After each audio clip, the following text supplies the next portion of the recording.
গণিত ক্লাসে তোমাদের সবাইকে স্বাগতম। আমি সোহেল স্যার চলে আসলাম নতুন ক্লাসে নতুন টপিক নিয়ে। যারা এসএসসি গণিত দ্বিতীয় পত্রের একটা বিশেষ চ্যাপ্টার হলো গতিবিদ্যা, সেই গতিবিদ্যার একটা কোশ্চেন হলো কোনো বিন্দুতে ক্রিয়ারত ইউ ভি বেগের লব্ধি ডাব্লু, ইউ এর দিক বরাবর ডাব্লু এর লম্বাংশের পরিমাণ ভি হলে প্রমাণ করো যে বেগ দুটির অন্তর্গত কোণ এইটা এবং এইটা। তা আমরা সেটাকে শর্টকাটে দেখো, ওতে ধরে নিলাম ও বিন্দুতে আলফা কোণে ক্রিয়াশীল ইউ ও ভি বেগের লব্ধি হলো ডাব্লু, যেটা ডাব্লু ইউ এর সাথে থিটা আর ভি ইউ এর সাথে আলফা কোণ উৎপন্ন করে। তো এ ধরনের কোনো কোশ্চেন পেলেই আমরা সামুদ্রিক সূত্র ইউজ করতে পারি। সামুদ্রিক সূত্রটা কি দেখো, E square V square plus 2 U V cos alpha. এটা হলো আমাদের একটা প্রথম ধাপ।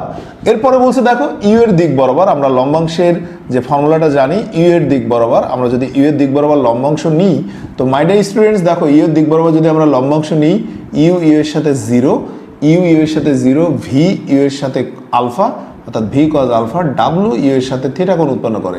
বাট এখানে আমাদের দেয়া আছে ডাব্লু কজ থিটা, এটার মান হচ্ছে আমাদের এখানে দেয়া আছে ভি। দেখো এখানে ভি দেয়া আছে, তাহলে আমি এটা ভি নিলাম আর U plus V cos alpha, এখান থেকে যদি আমি ভি কজ আলফা রেখে দিই তাহলে ভি মাইনাস ইউ।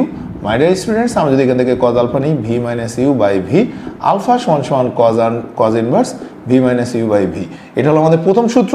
নাও আমি যদি একে এখানে মান বসাই দিই, দেখো W equal to U square plus V square plus 2 U, V cos alpha মানে ভি মাইনাস ইউ।